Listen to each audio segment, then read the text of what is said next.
right. My Back guy. in. What's up, bro? My dog. Making sure the audio's good. Yep. We're running it back. Yep. Take 3. Take 3. I mean, he's really not joking, though. I mean, we did a little bit of a podcast and we realized that my camera was dead. So that's not going to fly. And guys, we love y'all so much and we really want y'all to hear this. So we're doing this for the 3rd time. Look. But no, for real.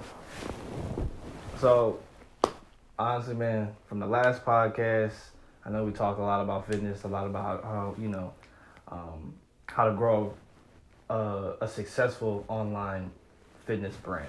Yep. I know towards the end I asked you, it was kind of a little bit to the left, but I did ask you what were your goals as far as like where you want to take fitness, and you said something very interesting. You said something along the lines of like you want to be able to take this globally, like you want to be able to travel with it. And I know that travel is a passion of mine, is a passion of yours, and now we're here. We might as well just expand on travel. We might as well tell everybody what's good. Right. Let's do it. And honestly, man, you might as well start by just saying, like, what's good with travel, man? Like, what got you started? What made you... Yeah, like you mentioned, the goal currently is to be, with my business, have it pretty much to the point where I don't have to be in a specific area so that I can really experience travel as much as possible, because the couple experiences I've had where I have traveled, it really just changed my perspective on life and let me experience so much more, and I want that feeling again. It's a great feeling. So how it all started for me with my interest in travel, when I was younger, I didn't have a lot of my friends went on vacations and things like that. I was never really able to do those things. I never went on a vacation, definitely never left the country, but didn't even really go on vacations in the United States either. The only really time I got to experience different cities was through sports. Have a basketball game somewhere, basketball tournament. But in those type of times, you just, you play the game and then you go back home. So you don't really get to experience the area that you're in. So as soon as I kind of got a little bit older, when I was in college, finally, after I graduated, had my personal training business started, I was like, okay, I need to experience the world. I've only known Ohio, Dayton, Ohio, Columbus, Ohio, where I was from my whole life. So I just had an itch and it needed to be scratched. So I just was like, all right, let me drive across the country and pull up to Los Angeles and see what's up. So that's kind of where it all started. And nobody like you were on your own with this. These were your own thoughts. Yeah, this was something I felt like I needed to do. I just knew that there's so much more out there in the world for me to see. And I mean, I'm very thankful and very grateful for the area that I grew up in. I mean, I still feel like I learned so much from that area. Those people that helped raise me, of course, my family, but also just the community itself. I feel pride that I'm saying I'm from like this part of, I'm from the Midwest, I'm from Ohio. So I feel pride in that. But at the same time, you just can't stay in one circle, one little cube your whole life. You have to get outside of the box. Absolutely. So when I was old enough to do that, and I went, moved in with my friend Henry. Shout out Henry. We went to school together at Ohio State. So I moved in with him. He was maybe in Los Angeles maybe a year or two before that. So we had a little bit of an understanding of how to try to make it over there. He was trying to do the acting and modeling. And when I went over there, I didn't really have the idea of trying to go into acting and modeling, but I thought that my personal training business would thrive there because fitness is so relevant in Los Angeles. So that's when I first went over there, went to LA, and that's when my first kind of I started to realize how cool culture is, because in Los Angeles it's a melting pot. For sure. You have so many different things going on, so many different cultures. I was in Glendale, so there's a lot of Armenian people. Of course, there's a lot of Asian people. There's just a lot of everything. For sure. in LA. For sure. Yeah. So it kind of gives you a little bit of a miniature taste. You have Chinatown, you got Koreatown, and you've got, like I already said, you got different pockets of the city that have so much culture. So my business really actually just randomly, don't know how this happened, just randomly picked up. I got in a Chinese niche. No idea how that happened. Actually, my first client was Z. Shout out to Z. I know he's not listening to this, but I appreciate that man more than he'll ever know. He's one of my first clients that I really felt like, first client from a different country that I really felt like I was like, man, like he's really trusting me to kind of like, he trusted me with so much more than just his trainer, because he had been in America maybe I think since high school, but there was a lot that he's trying to learn about my culture. And as I was starting to train him more, I really realized how cool his culture is as well. And I mean, I appreciate that. People from different places, I wanted to learn about his culture as well. I ended up training him for about a year, and he actually, because I did a great job with him, and I really found a way to connect with him well. And he was able to bring me more clients, and all the clients that he brought to me were also Chinese. So that's how I kind of fell into that niche. So I ended up training maybe anywhere from probably around 10 students that were all from China. And it was amazing for my business, but it was also just amazing for me as a person to be able to grow and learn a different perspective. And I was very fortunate enough that Z offered to take me out to China and train his family and train some of his friends over there in China. And that experience was the first time where I left the country. It was a business trip, but it wasn't, because I was really excited about going to a new place. And my first time leaving the country, I mean, you know, you get on the plane, you don't know what to expect.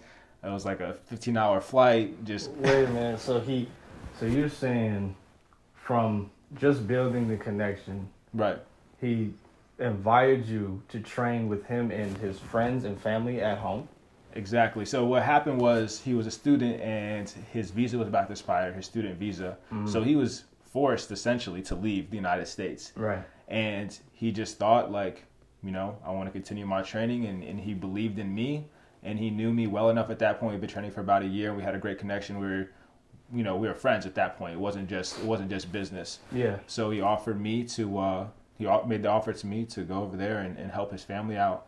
And his father, he said that his father was not in the best health. He was diabetic, and he and some of his friends, he thought that just me being over there would motivate them to be more active and be more fit. So yeah, he just invited me, and it was that simple, literally. Oh, dude, yeah. So when you have an opportunity like that, someone like me, who I've always been interested in seeing new places and learning new culture, I just didn't even hesitate. I said, yeah, I'm down. Yeah, what? But nah, I mean, you'd be surprised about some of the people I talk to, and they're like, you're going to do that? I'm like, yeah.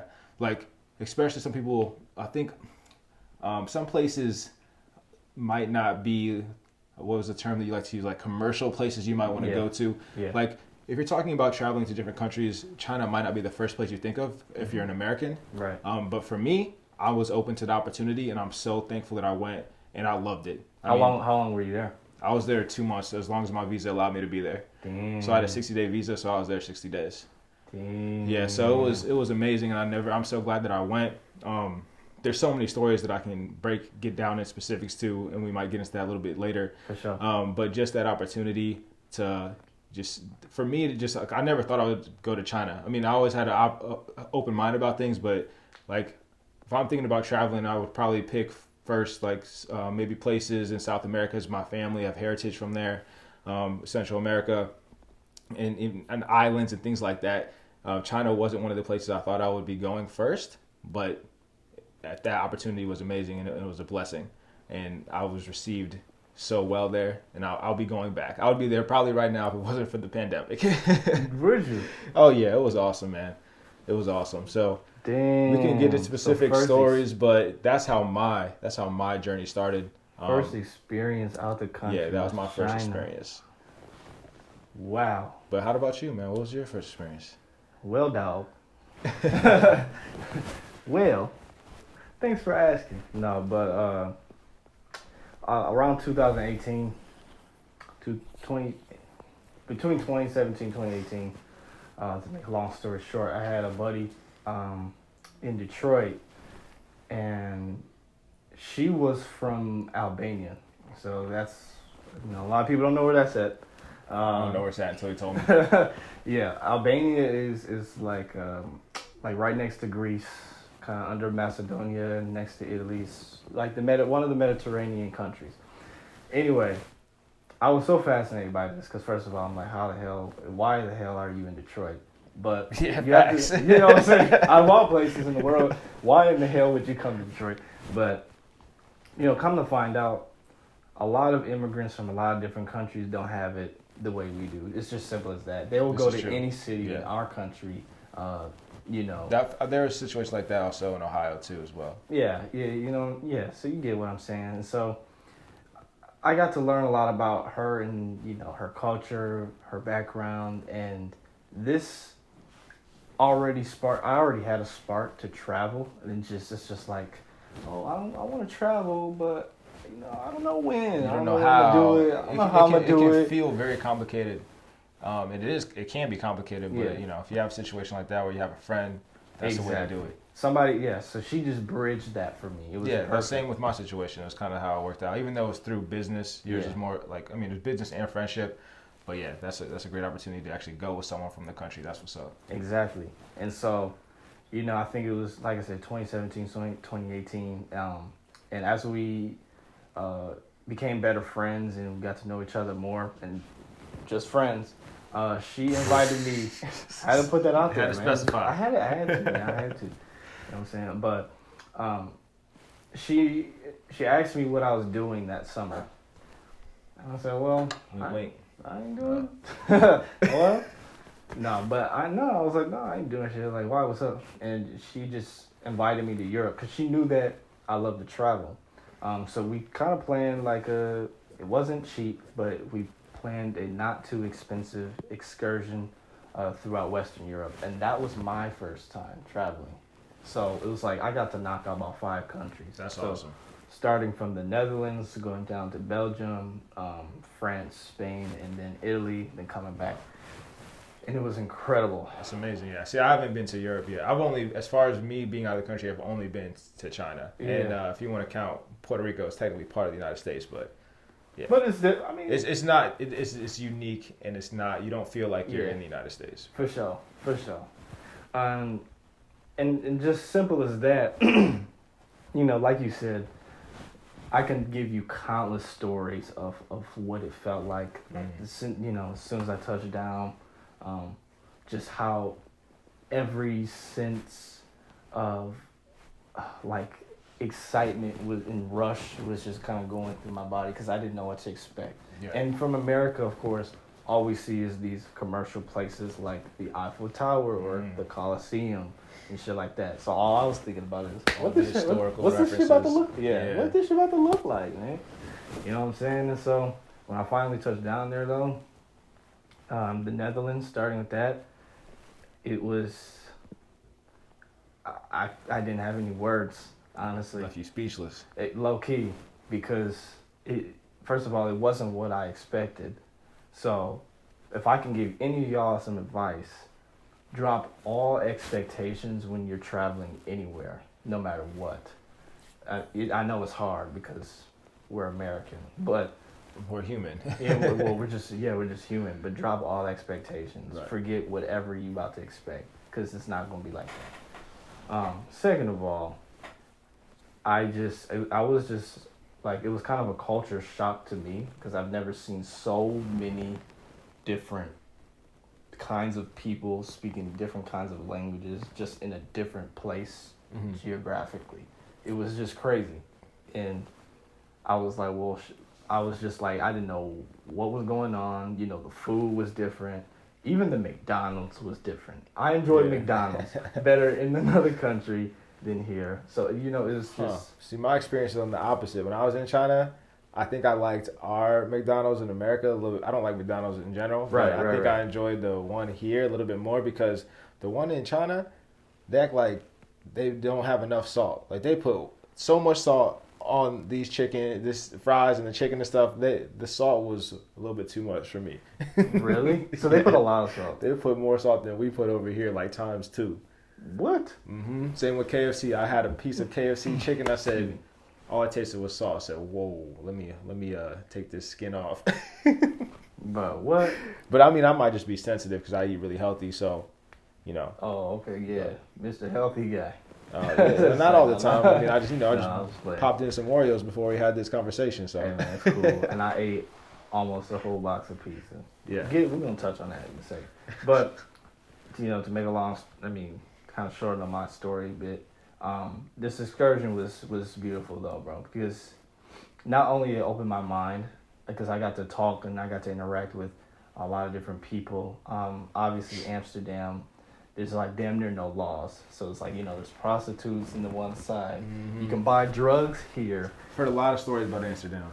Yeah, I'm gonna tell y'all. I'm gonna be honest. I bought a little something, but it was natural. It was cool. And it was cool. I mean, what? Experience, man. Live. You know what I'm saying? Gotta live, Yeah. And it's fun, nonetheless. I had so much fun. A couple days later, after experiencing Amsterdam, we went to Brussels. Gotta get the Belgian waffle. I'm on it. You gotta go. If you go to Belgium, you can't go without getting the Belgian waffle. It's like the rule. You know what I'm saying? I'm with that. I love waffles too, so. You do? Good. Oh yeah. Good. Yeah. Carb day every day. Oh yeah, for sure. So then you're gonna mess with it for No real. keto. For sure.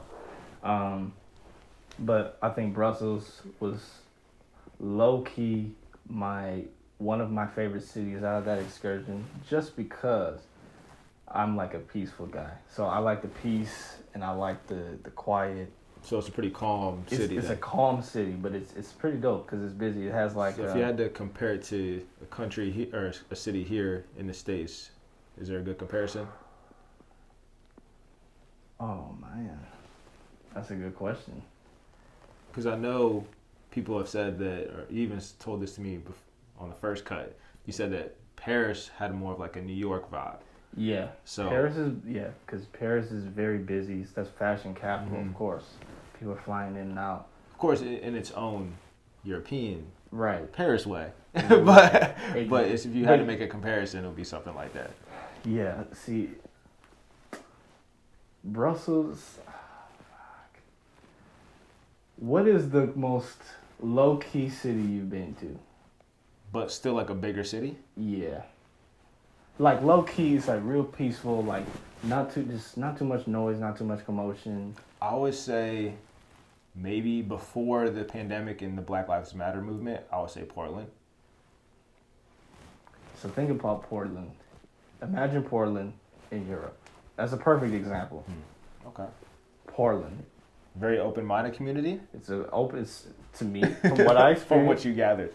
From what I gathered, my short time there, people are open-minded, but they do speak like 4 or 5 different languages. Like that means they probably are open-minded. They're open to multiple cultures, multiple languages. I mean, they kind of have to be, because I think that's where,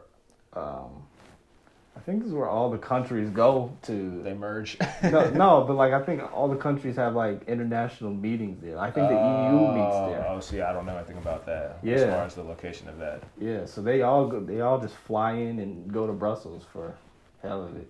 But no, anyway. So yeah, it's basically like a Portland. It's very chill. Love that city so much. Still got a lot of history behind it.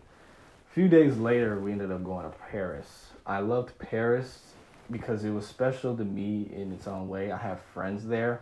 So not only that, I got to see all the popular shit. Eiffel Tower, the Louvre, and all this other stuff. But I got to experience Paris from the perspective of my friends and what they do. From a non-tourist perspective.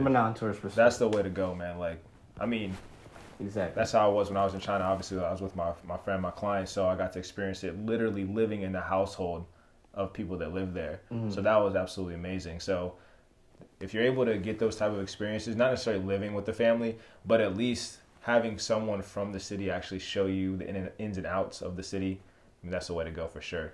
No, because all the other stuff, I mean, all the touristy type stuff, that's nice to do, but you want to have a true experience, and you're not only going to get that if you really act like you are one of the people, live like the people. Exactly.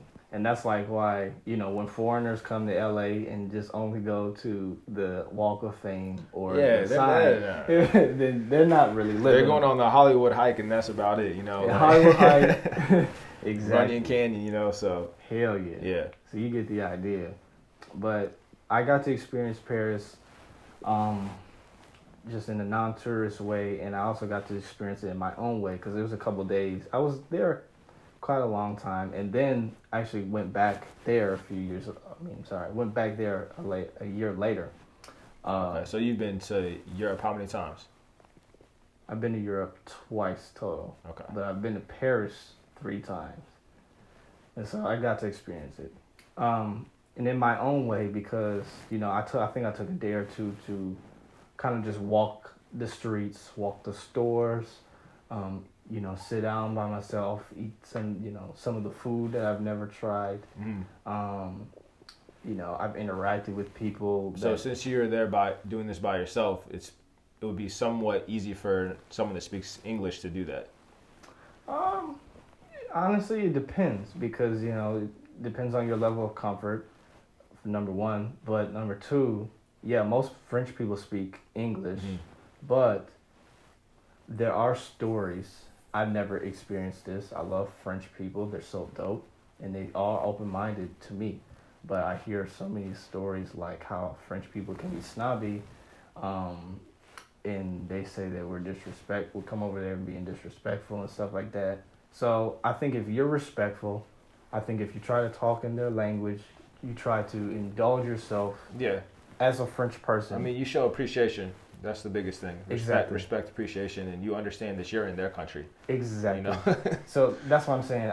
In my opinion, I think Americans are just entitled in this way where we have to expect everybody to speak English, everybody to accommodate us, everybody needs to come up to us so we can understand them. But don't go to a Chinese restaurant and ask for a fork. Just don't do that.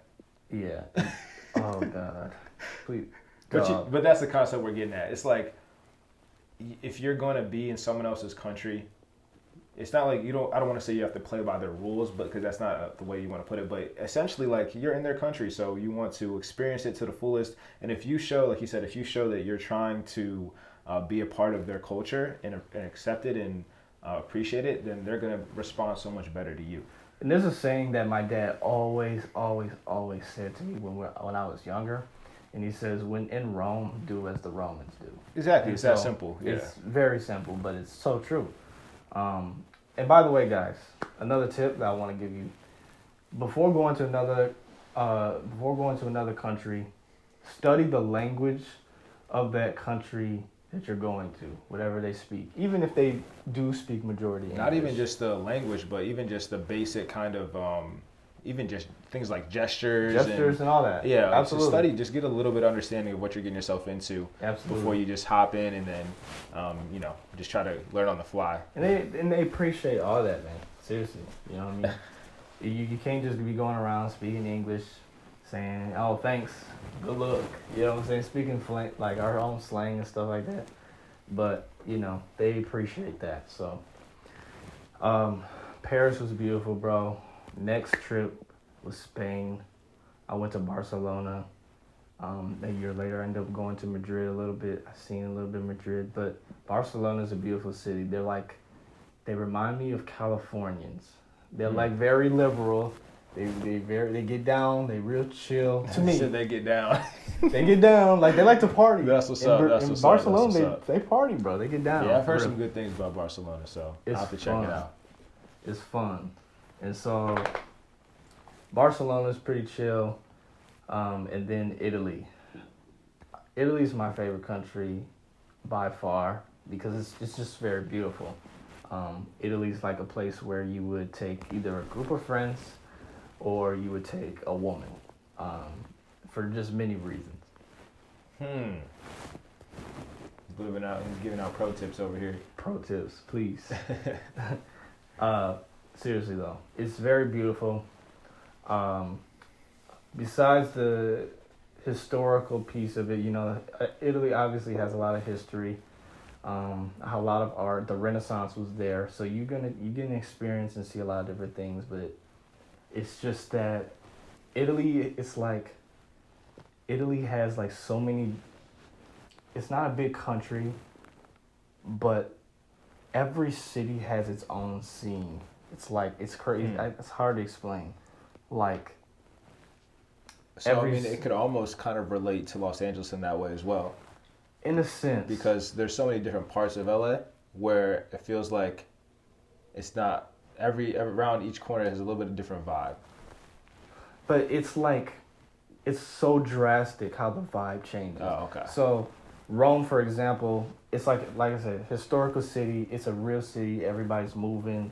The most popular city in Italy. But then when you go out to Florence, for example, it's like it's also a city. It's modernized, but at the same time, you still get the village feel from like the medieval times / the Renaissance times. Like it's like you're looking at the very mountains and the very landscape that Leonardo da Vinci or Michelangelo was looking at during their time. You know what I mean? You look over the city and you just see the mountains in the background. You see how the sun sets. Like, it's those specific details on how, like, you could just see the drastic change in the scene. And then you go down south to Naples, right? That's, like, near Pompeii and all that other shit. Like, you see Mount Vesuvius. But you're near the coast. And it's a whole flat landscape, but You're just making it sound super dreamy right now. That's how it is. It's crazy. It's so drastic. Then you go down the coast. And you go down Amalfi and Positano. I don't know what you're talking about, but it sounds dope. Amalfi is the commercialized spot where all the rich folks go. But funny story. Me and my friend, we wanted to go to Amalfi and stay there and, kind of just experience it. But we ended up getting an Airbnb in the village town above Amalfi. So the way it works is, this is like the mountains and stuff. And this is where we staying, right? Amalfi is just off the coast. In order to get up there, you have to drive up in zigzags. Woundy ones? Yeah. And we had to do a lot of that. Right. And so what made it so beautiful is that I only went to Amalfi just to check it out, but the village that no one else fucking goes to was the best part. That was the best part? Yeah. Just up in the mountains, huh? Bro, you was in the mountains. Dang. That's why I mean, like, the scene changes, bro. And then, like, our Airbnb host, he took us to, there was bigger mountains. Like, there was mountains on mountains. Yeah. Serious. that is, though. Like, no exaggeration. There was even bigger mountains behind us. And he offered to take us up there with him. That's awesome. It was like a 3-hour hike. It was fucking exhausting. I seen a wild horse. A hike? I thought you mean you was going to go up some more windy stuff. You hiked up it. We hiked up. How long did that take? It took about 5 hours total. We went 3 hours up. I thought leg day was tiring. That was a whole 3 leg days in one day. I can imagine. So it was like 3 hours up, an hour and a half down. But beautiful nonetheless. I seen a wild horse, wild dogs. There's a wild horse on the mountain? That's pretty cool. I've only seen wild horses one time, and that was with you in Nevada. Oh, yeah. Yeah, that was dope. Travel, man. Really good. I seen old churches and monasteries up there. It's just, like I said, the scene changes is so drastic. So that's why, Italy's my favorite country, man, if I could go back. You know what's crazy? You said it's your favorite, and you didn't even mention the food. So that's how you know it's the craziest. Yeah, see, all this dude talks about is Italian food. And he's going to talk about this country and not even mention his favorite foods. So we're going to take a little bit of a breather here because our camera's going to cut off again on us. But when we get back, I'll let him talk about these foods real quick because I know he just had some Italian food tonight. So, yeah. All right, so we're back. Had a little intermission there. Yep, had to switch out some stuff, but we're back. You know the deal. So what we're talking about, Jared is about to get into talking about some Italian food. So what's the deal? Deal is, Italian's always been my favorite. Always talking about it. Always. And when I was in Italy, basically, since it's my favorite food, it's just that all the food is real. It's like organically made. So it's like all the pizza that we order here with all the grease and all the oils and all that bullshit. we're not eating real pizza. Basically, is what I'm trying to say. Damn. So I got to go to Italy get some real pizza. Honestly, yeah. The bread is stretchier. Like they take leaves from fresh basil. They smash tomatoes in the back and actually pour this real sauce. It's no container. It's not sauce. from a can. Yeah, you know, it's just stuff like that, bro. It's just organic. It's real. And it's just the beauty of being, indulging in the culture. You know what I mean? Yeah. So I love the food. Yeah. Food, that was just my unfortunately for me, excuse me. Italian food is a food that I do enjoy as far as taste. My body rejects it because of the cheese. I'm lactose intolerant, so I haven't got to fully experience a lot of Italian dishes, which sucks. But I've had my fair share and took the L. He said, and took the L. It took the L from my taste buds took a W, and my stomach took an L, and you guys know the deal, yeah. But that sounds amazing, man. Like the way you just described Italy, it was very visual, and it makes me want to go. So I'm sure people that are listening have the same type of concept. If they haven't been yet, they're gonna want to go now. So that's what's up, bro. First of all, what about you? So like, what's your favorite experience? I know I talked about my experience in Italy. Like, we kind of talked about just like what got us started in what got us started and our first trips and everything. But if I had to pick like just one experience from what the little that I've experienced so far, it would definitely be kind of the way that I was able to interact with the people in China, and specifically through sports, which in China their biggest sports are basketball and soccer. Yeah. So they literally don't even know. A lot of them don't even know what football is, American football. If they do know what it is, almost people in China, like most of them, have never actually like held or seen a football in person. What the hell? So one of the things I wanted to try to accomplish when I was there is to teach them how to play football. Not real football, but just some touch football, and bring a little bit of American culture as far as the game that we really love over here to them, and see how they would be receptive to it, or if they would be receptive to it, and how they would like it. How was that? Man, it was so much fun. It took me about a month just to convince them to play. So I was at a gym coaching people and stuff, and I would interact with the different people at the gym, and we would play basketball. They loved basketball. That was an awesome experience too.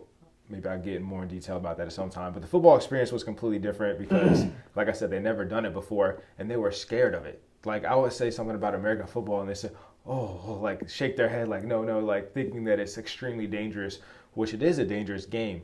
But I'm over here talking about just playing touch, flag, those type of things where obviously you're much less likely to get injured because you're not tackling each other. Yeah, of course. So finally, once one of the trainers at the gym was open to the concept of getting some people together to try to play American football. Like I said, it took about a month to get them to be down with that, and also about a month for the football that I ordered to make it there, because they don't even have... You ordered a football? Yes, you can't find a football anywhere. We went to multiple different stores, and my friend, my client Z, said that we're not going to be able to find a football here. And I was like, well, let's just try. None. Couldn't find that football anywhere. Couldn't find cleats, like any type of football equipment, non-existent. That's dedication if you had to order a football. Yeah, so we ordered a football. I don't even know, some special website. And then we got a football. And I brought the football to the gym, and I was like trying to show them like, yo, like let's play some football. And they're looking at this thing like it's a foreign object. They're like, what the hell is this? They holding it like a baby. They holding it like a baby. Like they don't know what to do with it. They passing it like they passing a basketball. Like right there's the football. They passing it like trying to pass it. They go like this. Trying to throw like a 20-yard pass or something. So I was just trying to get the concept of them like understanding the laces and how to grip the ball, and just that experience. It was just kind of amazing, because it's something as Americans we grew up, most of us guys and girls, just at least throwing a football multiple times as a kid. Yeah. So we don't think anything of it. I mean, of course, I don't play soccer, so when I try to kick a soccer ball, I look dumb. Hey. I don't know I don't know what I'm doing. Who you tell? So I mean, it's not like it's a natural thing for someone to just be able to pick up a ball and throw it how it's supposed to be thrown. But because I was so used to it, I was kind of surprised. I was like, wow, like this is really eye-opening. Like they've never seen a football. They've never actually thrown a football. So it was one of my missions while I was there to get them to understand the sport. The first time I went out to play, it was actually we had to find a soccer field because there wasn't a football field, of course. So we pull up to some soccer field at a school, and we actually got maybe somewhere around 12 guys. I forget, maybe something like 6-on-6, just doing touch football, and it was crazy because I was playing all-time QB because no one else could throw the ball, Right. and I can't even throw well. I'm like not a good quarterback at all, but of course, since they can't throw the ball, someone had to play quarterback. Yeah, so I'm out there being all-time QB and trying to play football, trying to explain a sport that they've never played before with that language barrier. It was almost impossible. So I'm getting there trying to get them to understand, like, you know, you're playing receiver, you're gonna the other guy's playing defensive back, like. Just pretty much trying to get them to say, I had to have my client Z translate everything. So I'm talking to my client Z. He's translating everything to them. And they never understood they understood no concept of football at all. No, they just, when they think of football, they think of like people tackling other people. Right. Like they don't really think of, of course there's more of their strategy to football and everything else, but if they don't understand the game, like they don't know the game. Mm-hmm. So yeah, it was very difficult, and the language barrier made it 10 times more difficult because I couldn't just tell them directly. I'd have my client Z translate it, and I don't even think he knew what was going on. Right. So I'm just telling him what to say, and he's trying to explain it in a way that they would understand it. So one of the most memorable things that happened was when I'm trying to play quarterback, and I'm trying to, obviously, if you're playing quarterback, you want to have a little bit of idea of what your receivers are going to do.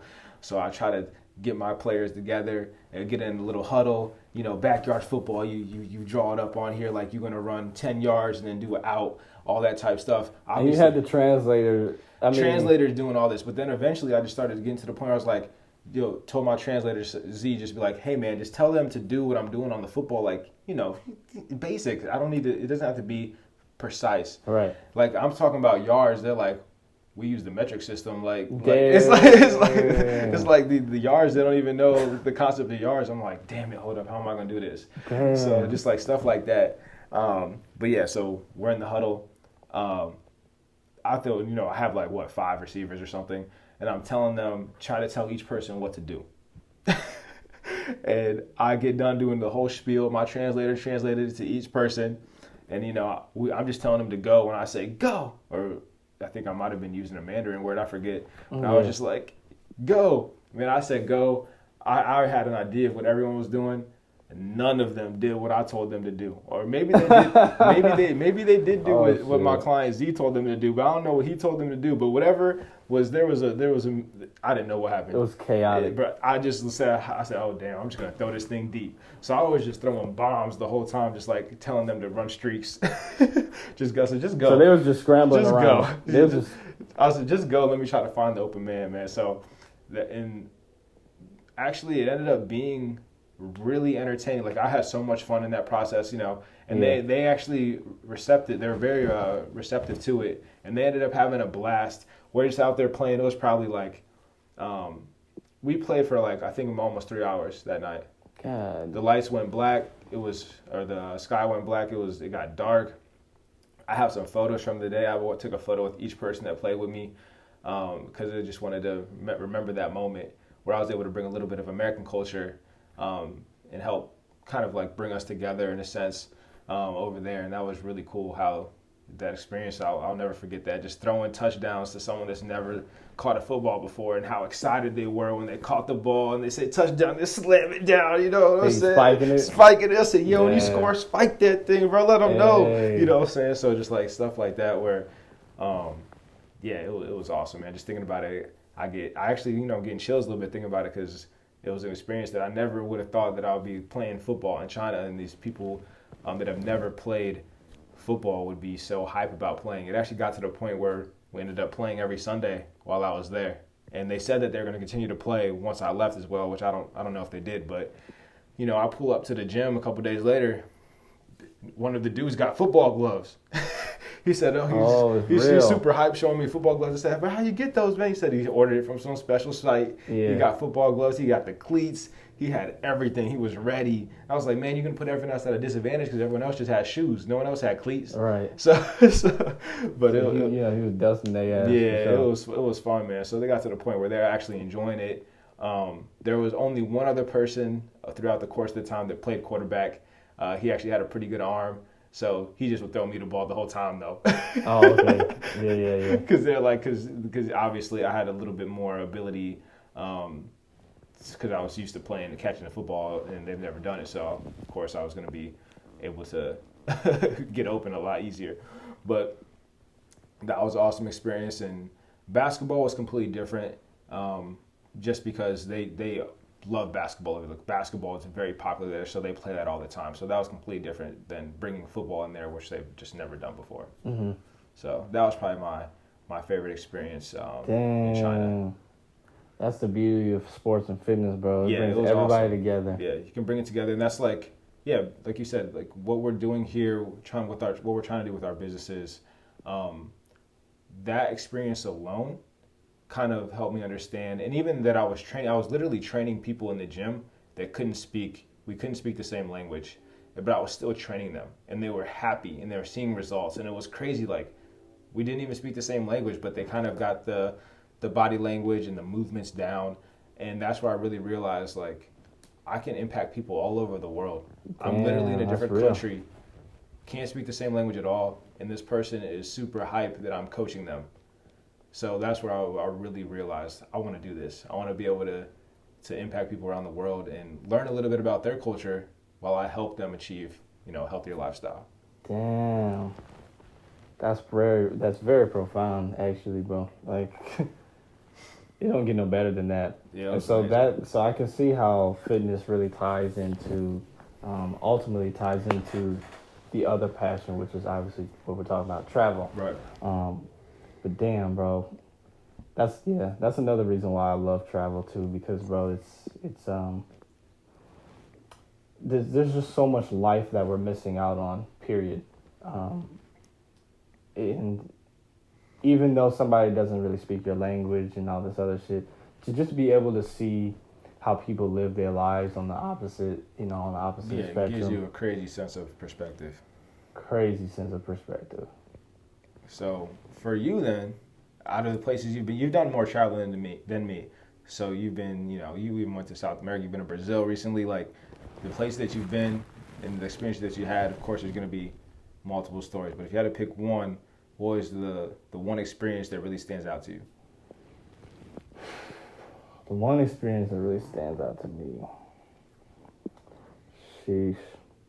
I know it's got to be hard to pick one. Dog, yeah. It is.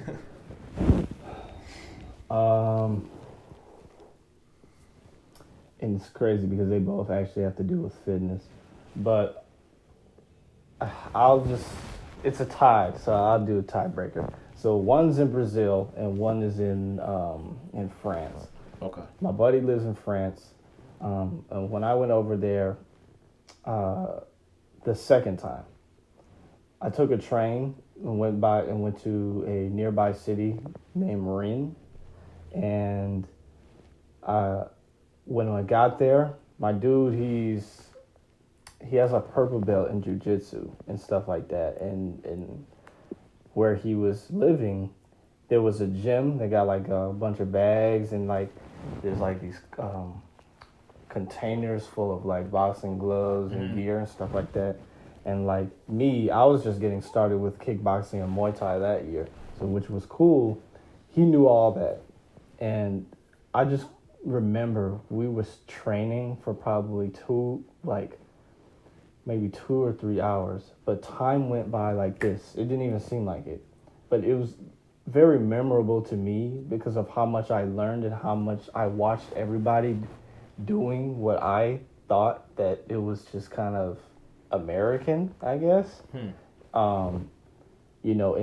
somewhere else. It's like everybody is just trying to get better at what they're doing. Everybody's training. Everybody's So this involved. is like a group class. It wasn't even a group class. It's just everybody was doing it in this specific place. Oh, like everyone by themselves was Yeah. doing their thing. Yeah, it's like they would bring their friends and just train or like roll around and wrestle. Got you, yeah. Yeah, like I don't know, for some reason, that experience was dope. And then another experience when I was in Brazil, near the home that I was staying in, there was a gym in the middle of the town. It's called Arapongas, the city.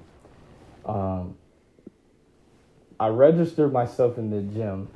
It was a dope gym, first of all, and second of all, it was cheap because their currencies are weaker than ours. So I was like, all right, bet, I'm gonna get this gym membership real quick.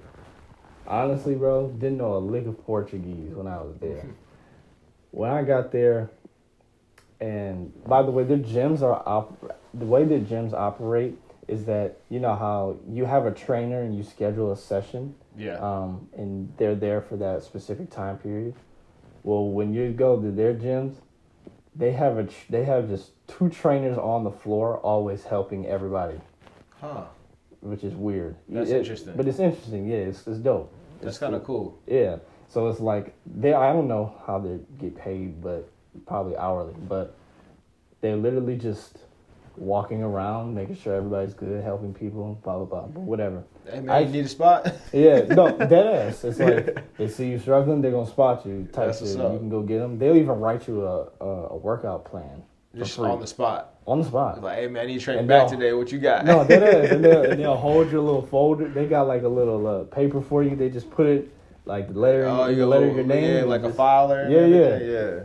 So anyway, man, I made friends with this one dude. He was a trainer.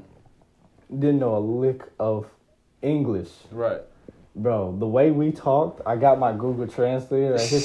I was doing that in China too. Yeah, bro. I would hit the conversation or the convo thing, and we would just talk. Let them go back and forth. Did the same thing. But we ended up becoming really good friends. Y'all follow him on IG. Shout out to my man Eduardo. If you ever looking at this, you ever understand English? If you ever understand English, I'm just playing, but that's goofy. But yeah, that particular experience, like, that's cool. Just being able to be in the culture, be with the people, it's just that's when it's the best. It's for sure. That's it. You know what I mean? I know I talked about the football experience, but I'm gonna have to go back to the basketball experience because basketball is my passion. Basketball is my passion, and in China they love basketball over there. Like that's what they do. Were they cold? The style of game was so different. Over here in America, when you go play pickup basketball, I mean, you know, most people are trying to shoot threes, be like Steph Curry. Over there, the 3-point game wasn't a big deal. Like, not that many people shot threes. So everybody drives. Everyone drove. They even had like little mid-range game. It was like playing like the NBA version of in the 80s and 90s before Steph Curry renovated the game of basketball with all these 3-pointers. Right. So like when I was playing out there, that was one of the first things I noticed as far as playing full court is that the style that they played was different.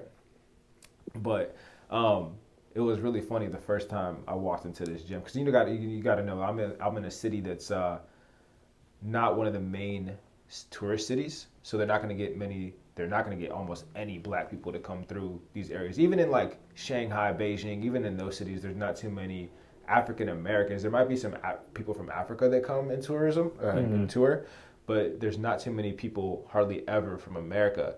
And if they are from America, they're probably not black. Like, I don't know any of my black friends, or even my white friends in America, like, oh, I'm going to China. Like, I don't really hear that too often. So it's not a really common thing for them to see, especially in a small city. So my buddy was saying that a lot of his friends have never seen a black person in person. And that's crazy to me. Like, wow, that's crazy. So I'm over here, go to this gym in his city, which it's just for them, it's just a random day. It's just another day. And then all of a sudden, this black dude walks in, like this muscular black dude walks in there with the basketball. Shit. Everyone stopped dribbling. They stopped playing their pickup games. And they were like... Everybody in this gym stopped. Yeah, they stopped and looked like, who the hell is this? And why is he in our gym? Like what is going on here? So, I go in there. Shit. I try to be as open as possible. And then almost all these people did not speak English at all. I mean, people asking me like, NBA. I'm like, Definitely not NBA. Like the farthest thing from it, bro. Not in the NBA. No. I'm 5'7" out here. Come on, quit playing. But the first night You can't say you weren't flattered by any of the Oh come no, on, no! man. Of course, I was flattered, and it was amazing. It was awesome. sure. Like they're so interested and loving of African American culture. So I thought that Really? was yes. That's why like I feel like my experience there would be different from maybe one of my white friends going there. I don't know because I've heard people like not really enjoy their time in China. Or I was like I loved it there. I don't know. But I think being African American because they love basketball. They love the guys love basketball. They love hip hop music. So I mean, they like black culture. They see from what they know, they appreciate it. So I felt really accepted there, and I felt like they really wanted to show me love. So it was awesome. As soon as I get in there, there was literally a line of people that wanted to play me one on one. So I'm just playing people one on one. Never been so tired in my life. Just sweating bullets. It was like a super hot summer day. No AC in the gym. There's just fans going. I'm playing people one on one. I just got off the plane like a 15-hour flight the day He before. said, I just got off the plane. I'm like, bro, I'm over here hurting. And everyone's so excited to play against me, so I wasn't gonna not play. I was like, all right, let me play. Like these people are really excited to play with me, so I just kept playing.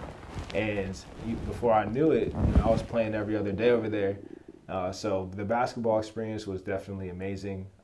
One time I showed up, one of my client had his friends like wanted to play with me, so I show up to the court. I didn't know they set up a whole game, like a whole game. I'm just thinking we're just gonna play some one-on-one, some 21, whatever we're playing.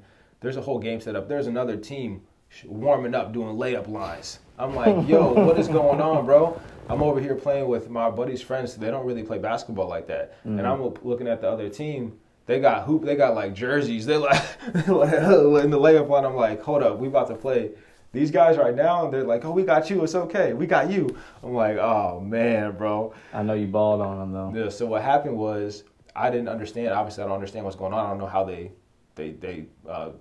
I guess, like, score these games. What's going on is what you do is they told me that they were going to play to 25. Right. So I'm thinking the game is just a 25. I'm like, okay, that's pretty chill. So we're playing.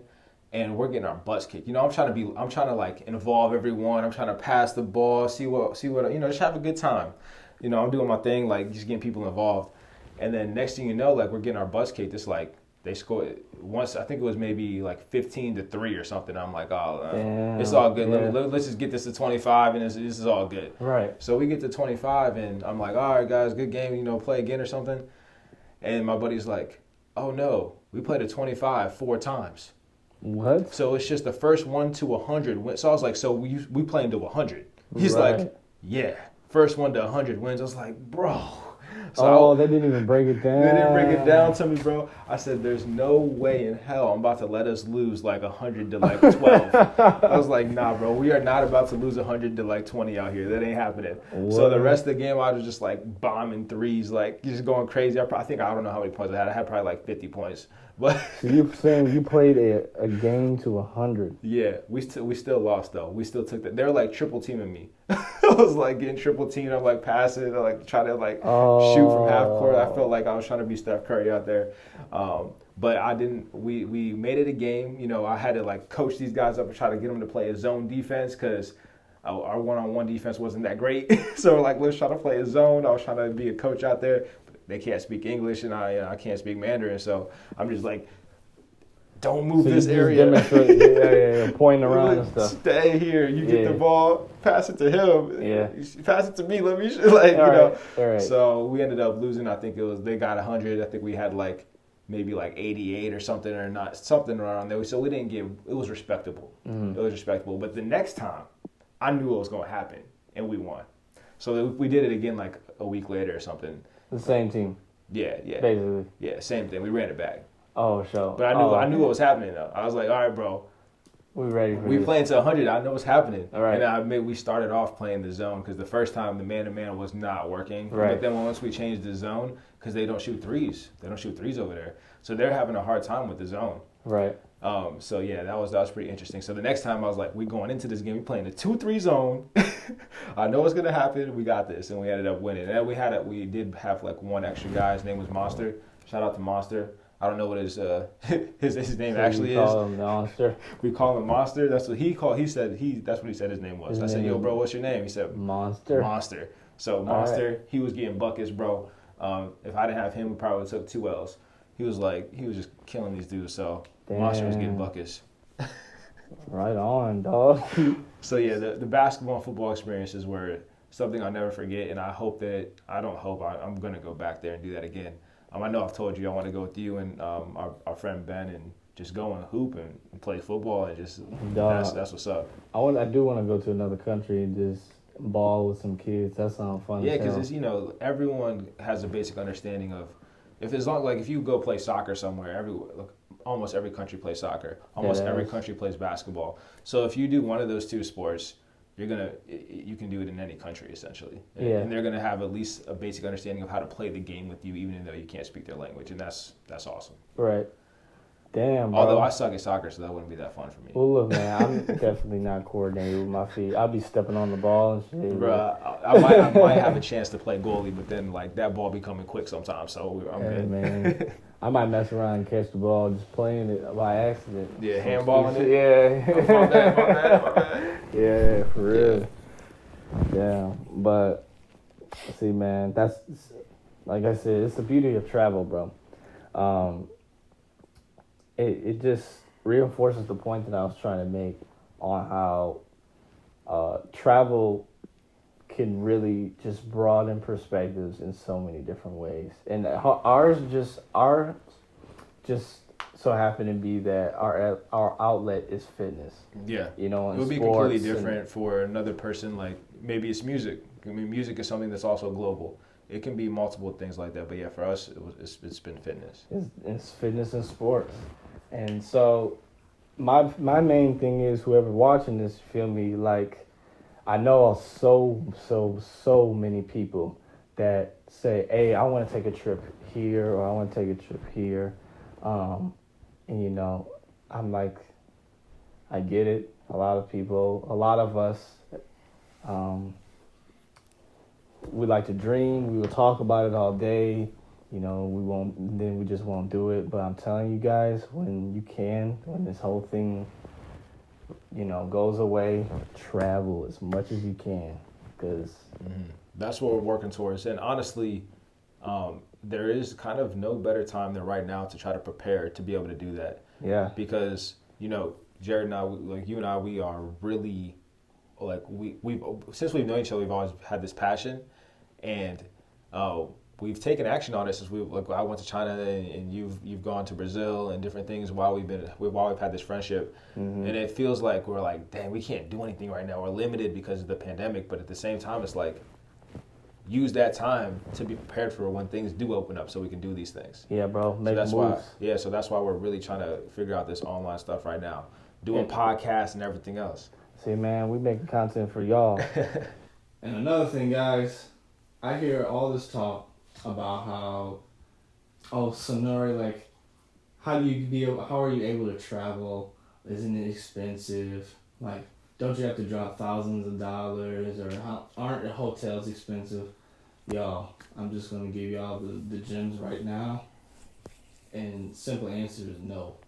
Travel should not be expensive. Not like that. Obviously, it does depend on where you go.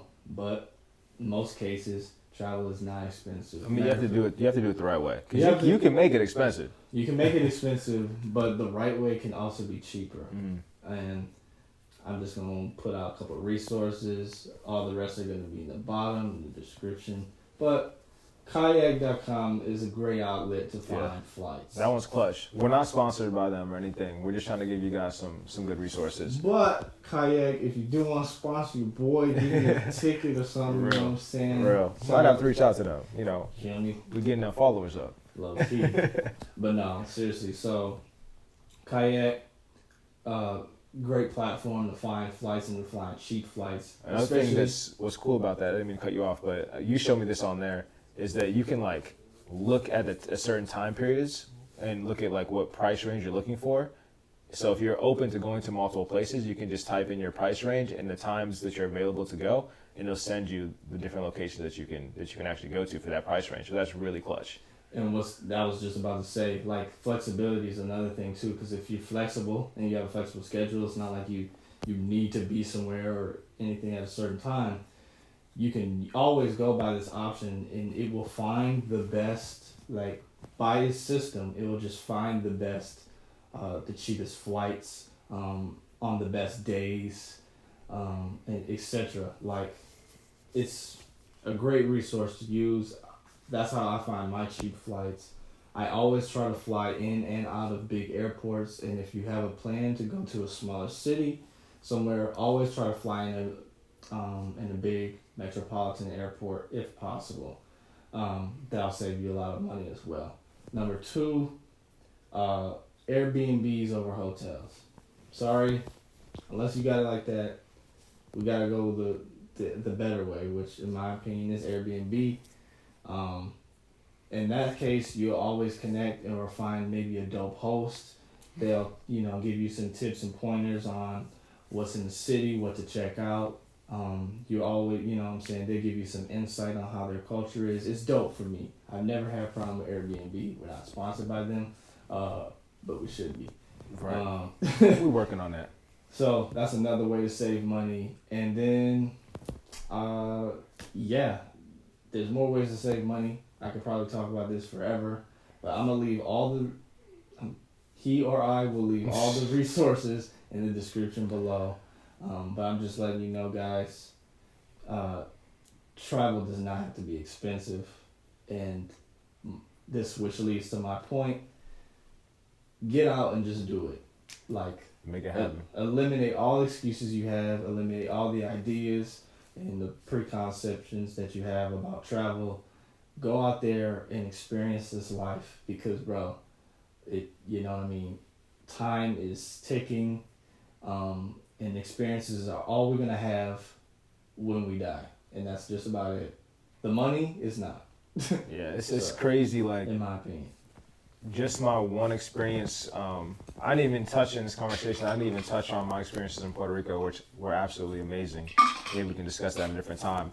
But just that one experience that I went to in China sparked me to literally want to pursue a life that I can have that flexibility to do those things. Same. So when I was living in Los Angeles, I had my personal training business, and it became successful. I had a good number of clients, but I didn't have that flexibility to be able to leave, and I wanted to leave without it affecting my business. Mm-hmm. So that's where I'm at now, trying to get the online business really going so I can have more experiences like I did in China. When I came back from China, I had a whole different perspective on the way to run my business.